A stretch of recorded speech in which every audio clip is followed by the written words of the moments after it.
오늘의 주요 뉴스입니다. 코로나19 신규 환자는 447명으로 다시 400명대로 늘었습니다. 정세균 총리는 방역이 뒷받침돼야 백신 효과가 극대화되고 경제적 피해를 최소화할 수 있다며 방역 실천을 거듭 강조했습니다. 지난주 요양병원에 이어 요양시설에 있는 만 65세 이상을 대상으로 아스트라제네카 백신 접종이 본격적으로 시작됐습니다. 상주하는 의료진이 없는 시설은 보건소 등에서 직접 방문해 접종이 이루어집니다. 세계보건기구 WHO 조사팀이 코로나19 실험실 유출 가능성이 매우 낮다고 결론 내렸습니다. WHO 조사팀은 박쥐에서 다른 동물을 거쳐 인간에게 전파됐을 가능성을 가장 높게 봤습니다. 미국 질병통제예방센터는 화이자나 모더나 백신을 한 차례만 접종해도 예방 효과가 80%나 된다고 발표했습니다. 백신 품귀가 현실화하는 가운데 2차 접종 완료보다 1차 접종을 확대해야 한다는 주장에 힘이 실릴 것으로 보입니다. 중국에서 유입된 황사의 영향으로 전국 대부분 지역에 황사 경보가 내려졌습니다. 서쪽 지역을 중심으로 초미세먼지 농도도 짙어져 충남과 호남, 경남, 제주에 미세먼지 비상저감 조치가 발령됐습니다.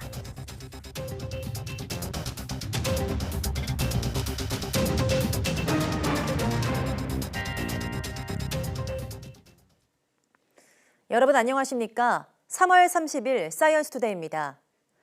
코로나19 신규 환자가 하루 만에 다시 400명대로 늘었습니다. 중앙방역대책본부는 오늘 0시 기준 국내 확진자가 447명 추가돼 누적 10만 2,582명이라고 밝혔습니다. 지역 발생은 429명으로 수도권에서만 270명이 확진됐습니다. 수도권을 포함한 전국 15개 시도로 감염이 확산했고 전남과 제주에서만 환자가 나오지 않았습니다. 숨진 환자는 3명 늘어 국내 사망 누적은 1,729명에 달합니다. 위중증 환자는 2명 늘어 누적 102명이 됐고 완치 환자는 438명 추가돼 격리 해제 누적은 94,563명입니다.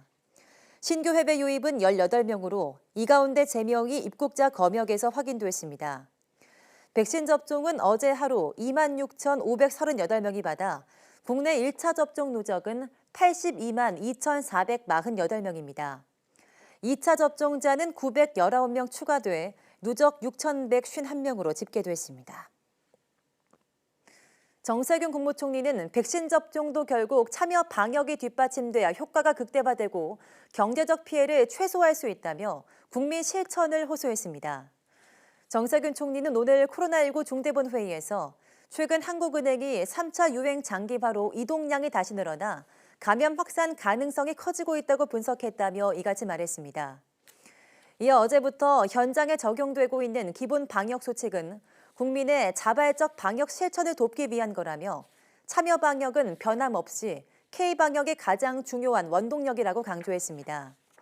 정세균 총리는 또 올해 첫 추경 집행이 본격화됐다며 국민에게 제때 도움을 줄 수 있도록 신속하고 차질 없는 지원에 최선을 다하겠다고 덧붙였습니다.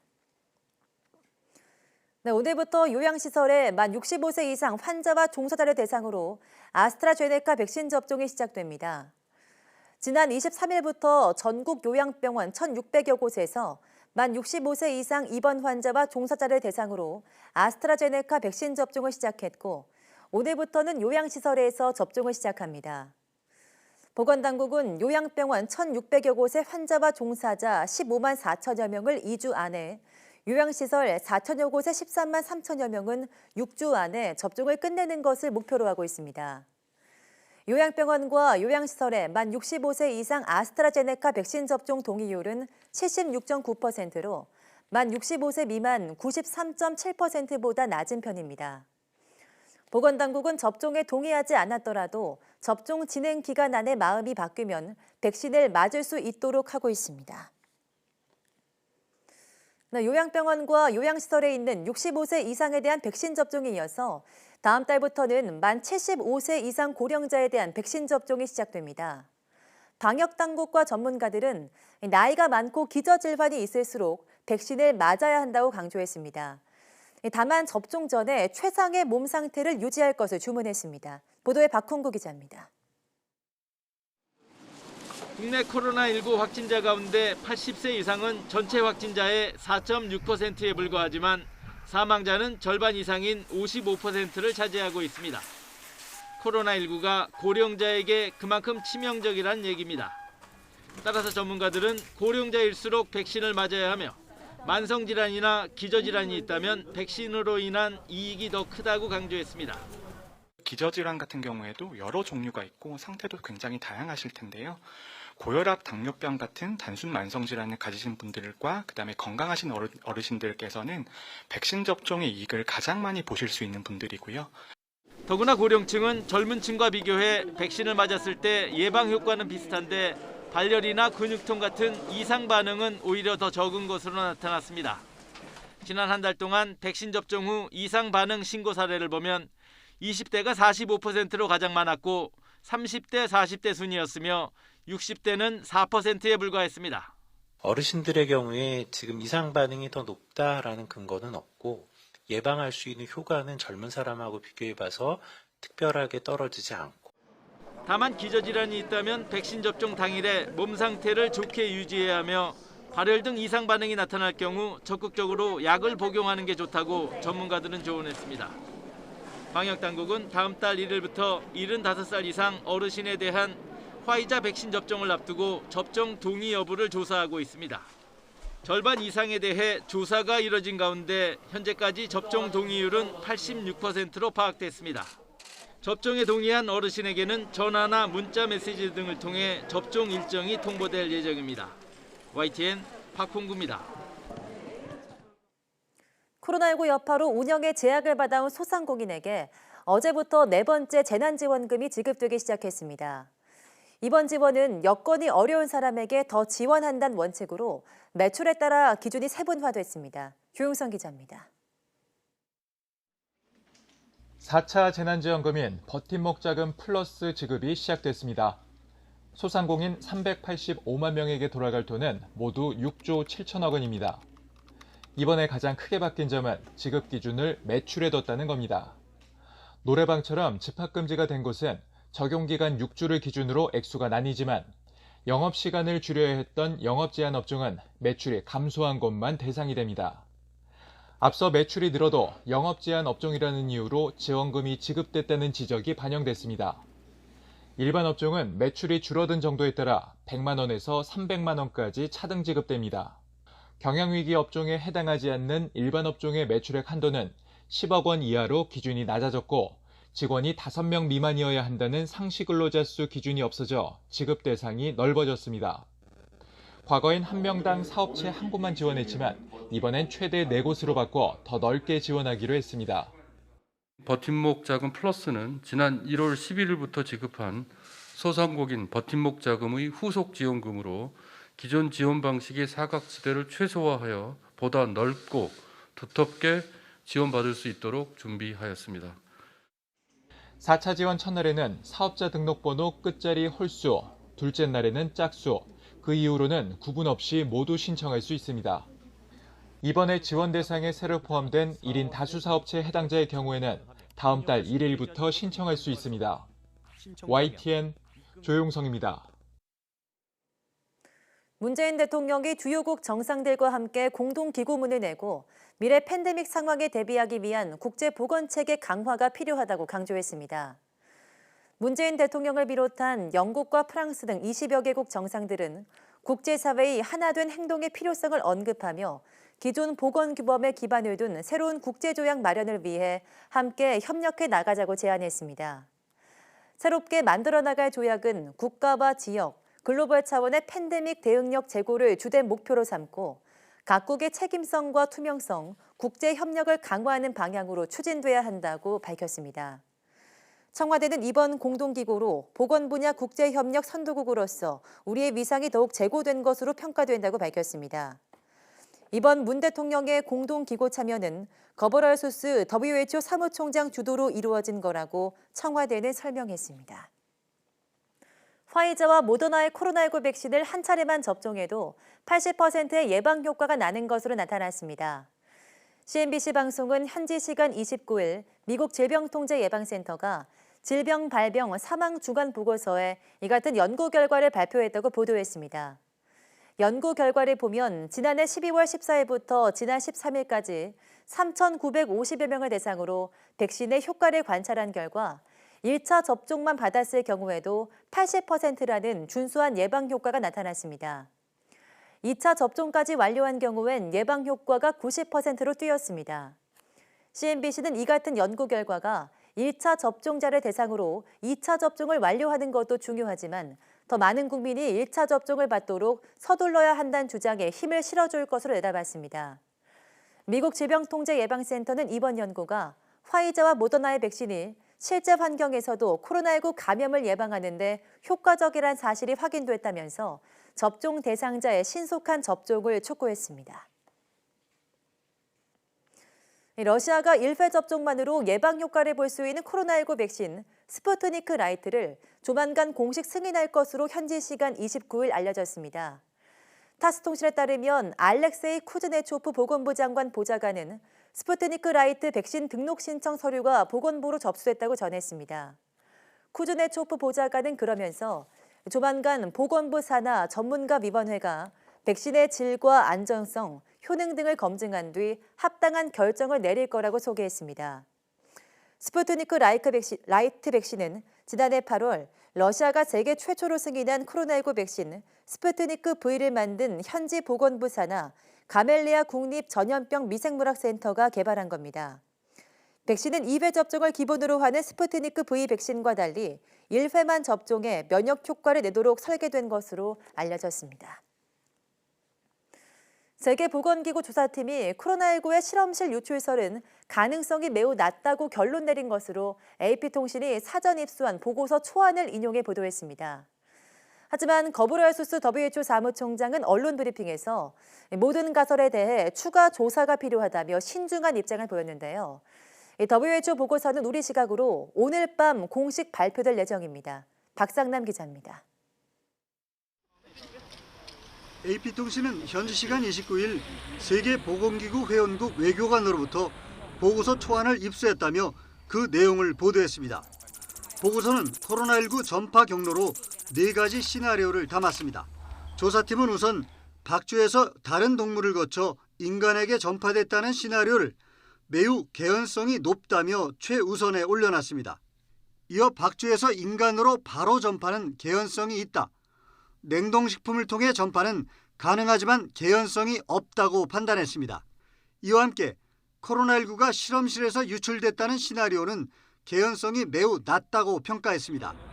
조사팀은 모든 영역에서 추가 조사가 필요하다고 제안하면서도 실험실 유출 가설은 추가 조사 대상에서 제외했다고 AP통신이 전했습니다. 한편 거브리에수스 WHO 사무총장은 현지 시간 29일 언론 브리핑에서 모든 가설이 테이블 위에 있다고 밝혔습니다. But as I have said, all hypotheses are on the table and warrant complete and further studies from what I have seen so far. 최근 로버트 레드필드 전 미국 질병통제예방센터 국장은 한 방송 인터뷰에서 코로나19 발생 원인으로 실험실 유출을 가장 개연성 높게 본다고 밝혀 실험실 유출 의혹이 다시 불거졌습니다.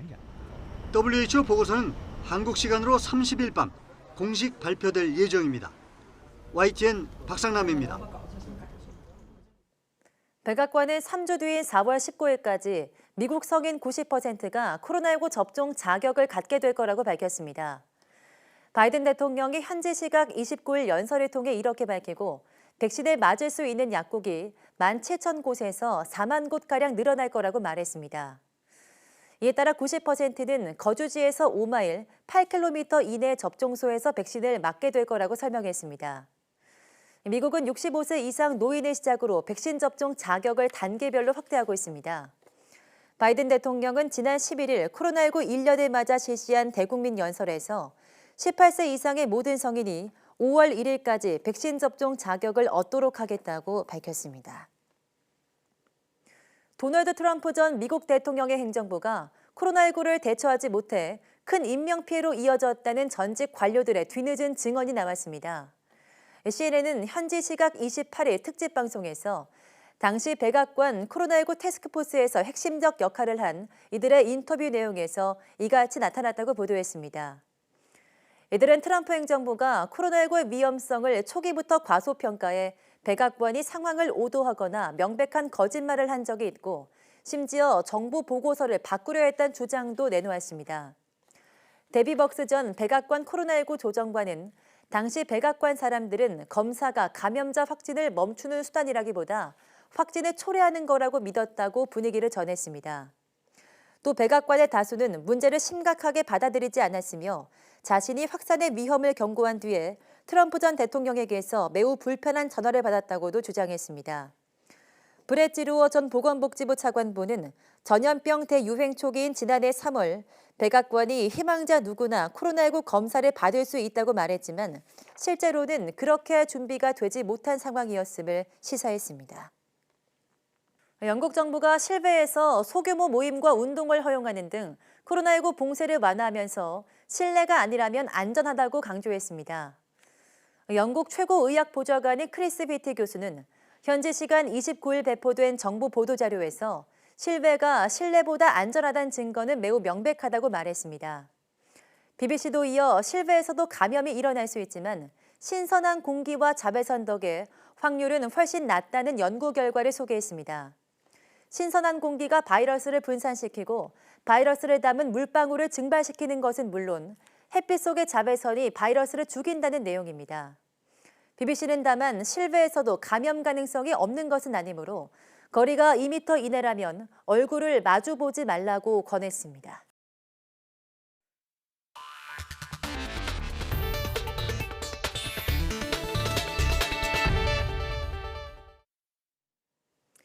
(2010년) 이후 11년 만에 가장 강력한 황사가 우리나라를 강타했습니다. 여기에 스모그까지 겹치면서 전국 대기질이 최악의 상황을 보였는데요. 오늘도 황사와 초미세먼지가 일부 남아 대기질이 좋지 않습니다. 김진두 기자입니다. 하늘에서 내려다본 도심이 짙은 먼지에 잠겨 있습니다.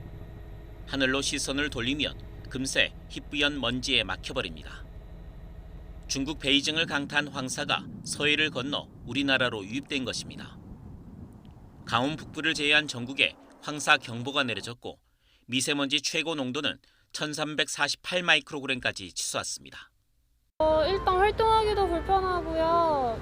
눈도 뻑뻑하고 활동 끝나면 피부도 되게 전 같지가 않아서 되게 불편해요. 몇 년째 주춤했던 봄 황사가 올해는 다시 잦아지고 있습니다. 주요 발원지인 몽골 고비 사막과 중국 내몽골 고온이 바짝 메말랐기 때문입니다. 지난 겨울 황사 발원 지역에 눈이 적게 내렸고 이후 고온 건조한 상태가 유지되면서 황사가 발원할 수 있는 조건이 잘 갖춰졌습니다. 특히 저기압이 통과한 이에 북서풍이 부는 날씨가 나타나며 황사가 예년보다는 자주 심하게 영향을 주고 있습니다. 여기에 스모그까지 가세하며 대기질은 그야말로 최악이었습니다. 전국 대부분 지방에 초미세먼지 주의보가 내려졌고 영남에는 경보가 발령됐습니다. 황사와 초미세먼지는 오늘 농도가 조금 옅어질 것으로 보입니다. 하지만 서해안과 남부지방은 황사특보가 계속되고 서울 등 서쪽 지방은 초미세먼지도 당분간 나쁨 단계를 유지할 것으로 전망됩니다. YTN 김진우입니다. 코로나19 시대의 손소독제는 이제 우리 생활 필수품으로 자리 잡았는데요. 그러나 사용 빈도가 늘어나면서 눈에 튀거나 실수로 섭취해서 발생하는 사고도 적지 않아 각별한 주의가 필요합니다. 차유정 기자입니다. 아파트 엘리베이터에서 5살 어린이가 손소독제 뚜껑을 누르다가 갑자기 눈을 부여잡습니다. 용기에서 뿜어져 나온 소독제가 눈에 튄 건데 아빠가 급히 응급실로 데려갔지만 각막에 화상을 입은 뒤였습니다. 병원에 와서 이제 정밀 검사 받아 보니까는 저희 까만 눈동자의 각막이 지금 아예 완전 다 벗겨져가지고. 코로나19 여파로 손소독제는 우리 생활 필수품이 되었지만 관련 사고도 급증한 것으로 나타났습니다. 지난해 가장 많이 접수된 사례가 눈 손상을 입는 안구 관련 사고입니다. 손소독제는 알코올이 60% 이상 고농도로 응축돼 있어서 눈에 그대로 닿으면 각막 손상 같은 치명적인 상처를 입을 수 있습니다.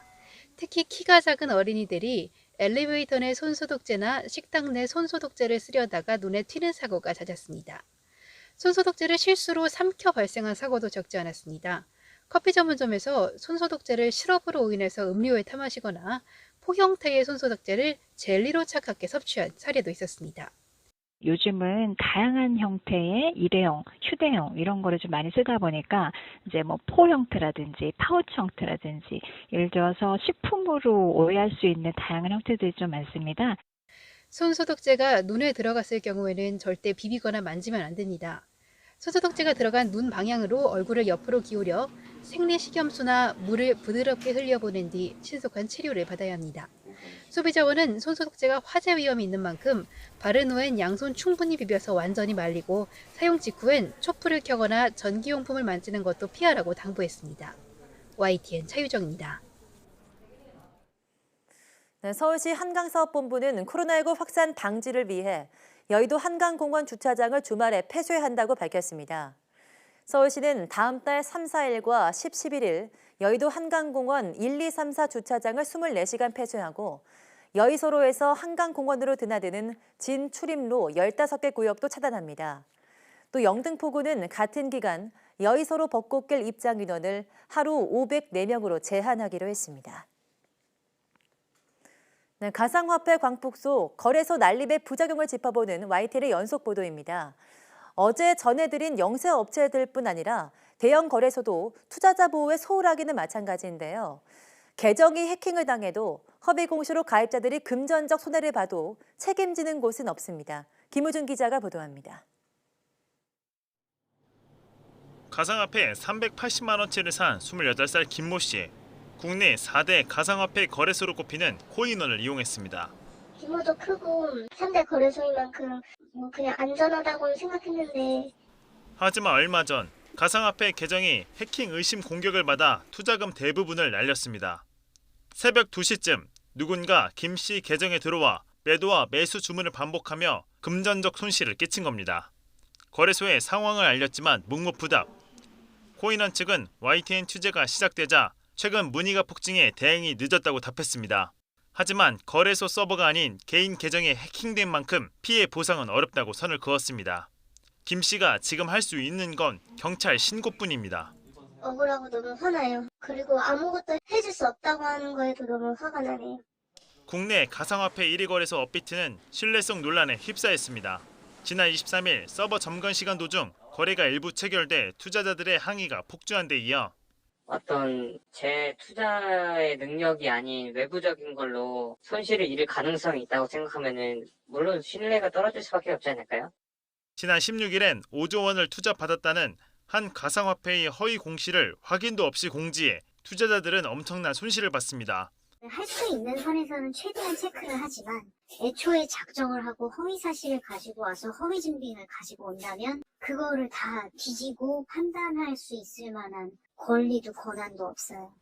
거래 대금이 급증하면서 거래소의 수수료 이익도 날로 늘고 있지만 투자자 보호 대책은 전혀 없습니다. 대형 거래소들 입장에서 봤을 때는 좀 투자자 보호에 대해서는 좀 더 관심을 가져주고 투자자 보호 대책에 대한 어떤 하나의 가이드라인일까요?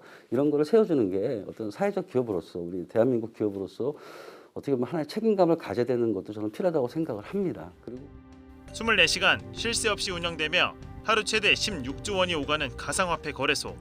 과열된 시장 분위기에 맞서 업체 측의 책임 경영과 당국의 관리 감독, 적절한 규제가 시급해 보입니다. YTN 김우준입니다. 네, 외국계 투자기업 10곳 중 한 곳만이 올해 채용을 늘릴 계획인 것으로 나타났습니다. 전국경제인연합회는 종업원 수 100인 이상 외국인 투자기업 901곳을 대상으로 실시한 조사 결과를 내놓았습니다. 외국인 투자기업들 가운데 신규 채용을 늘리겠다고 응답한 곳은 12%에 그쳤습니다. 다만 올해 채용을 줄이겠다는 응답 비율은 4%로 지난해 27%보다는 크게 줄었습니다.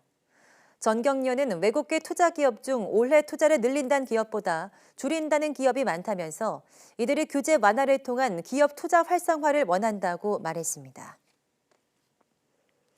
용공택 신임 과학기술정보통신부 1차관은 과학기술과 정보통신기술을 바탕으로 코로나19 위기를 극복하고 새로운 도약을 위해 노력하겠다고 밝혔습니다. 용 1차관의 취임사에서 코로나19 치료제와 백신 개발을 성공적으로 완수해 국민 일상 회복을 지원하겠다며 이같이 말했습니다. 또 과학기술 혁신을 기반으로 2050 탄소 중립을 실현하고 본격적인 우주 개발 시대를 여는 등 새로운 도약을 추진하겠다고 덧붙였습니다.